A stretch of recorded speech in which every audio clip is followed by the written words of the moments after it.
구독과 좋아요, 매너 있는 댓글 부탁합니다.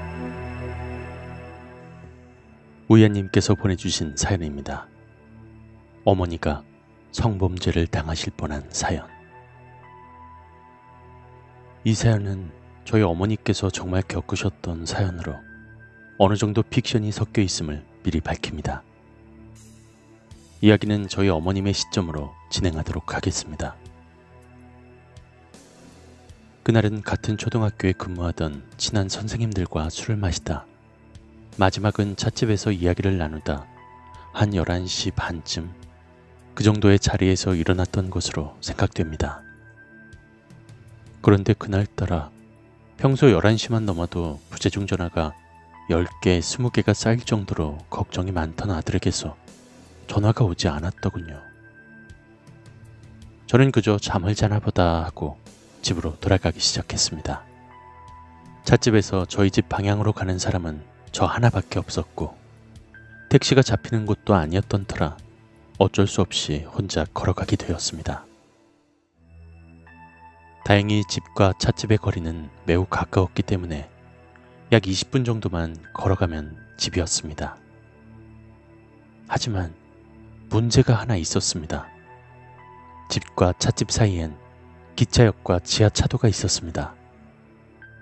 집으로 가려면 둘 중 하나를 골라서 넘어가야 했는데 두 곳 모두 노숙자들이 밤을 보내는 곳이었습니다. 어느 곳으로 가지? 저는 그래도 오렌지색의 연한 전등이 빛을 밝혀주고 있던 지하차도가 전등 하나 켜져 있지 않은 지하철역을 지나는 것보다 안전하겠지라는 생각에 지하차도를 향해 걸어갔습니다. 그때였습니다.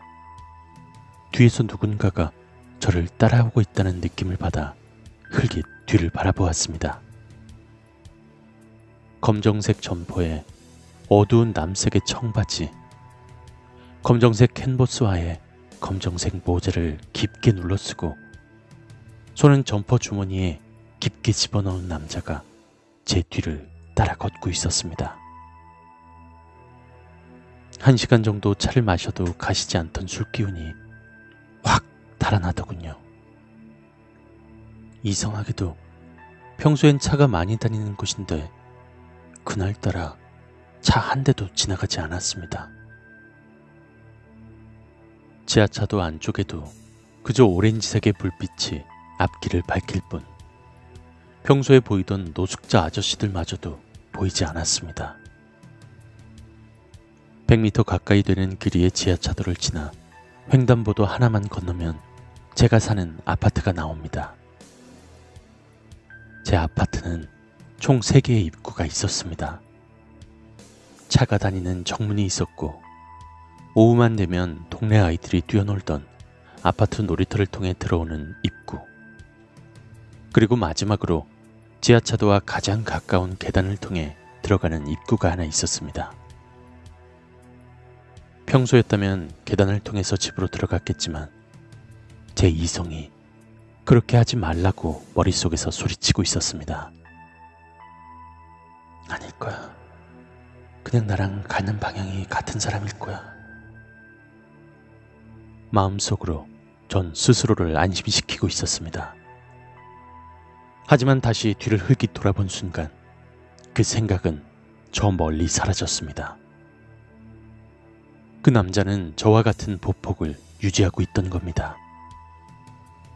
지하차도 안에서의 100m는 마치 100km처럼 길게 느껴졌습니다.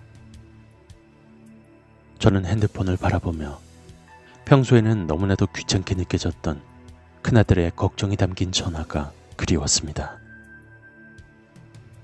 마침내 지하차도를 빠져나온 저는 50m 정도 더 떨어진 횡단보도를 향해 걸었습니다.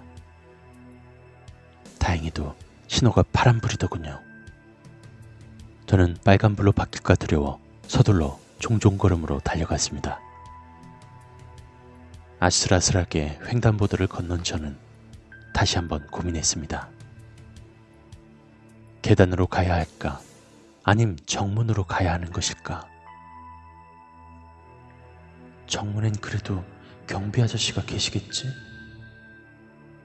그래도 경비 아저씨가 계신 정문 쪽이 조금 더 안전할 거라고 여긴 저는 정문을 향해 조금 더 빠른 걸음으로 걸어갔습니다. 뒤를 흘깃 보니 그 남자는 아직도 저와 같은 거리를 유지하며 따라오고 있더군요. 추운 날씨도 아니었는데 손은 계속 주머니에 들어가 있었습니다. 그 주머니 안엔 무엇이 들어있을까? 머릿속으로 5만 가지 상상이 다 들었습니다. 아파트 정문은 제가 걷는 길에서 오른쪽으로 돌아야 했습니다. 저는 마지막으로 그 사람이 방향을 바꾸지 않고 그대로 걸어가길 바랬습니다. 하지만 불행하게도 그 남자는 저와 같은 방향으로 돌더군요. 아파트 입구에 다다랐는데 가는 날이 장날이라고 아파트의 경비 아저씨는 순찰을 나가고 안 계셨습니다. 저는 순간 속으로 이제 죽겠구나 라는 생각밖에 들지 않았습니다. 제가 없으면 한 끼도 제대로 챙겨 먹지 못할 두 아들. 가끔씩 속을 썩이긴 해도 정말 자기 일에 충실한 남편. 몸이 불편한 친정어머니. 많은 사람들의 얼굴이 몇 초 사이에 제 앞을 지나갔습니다.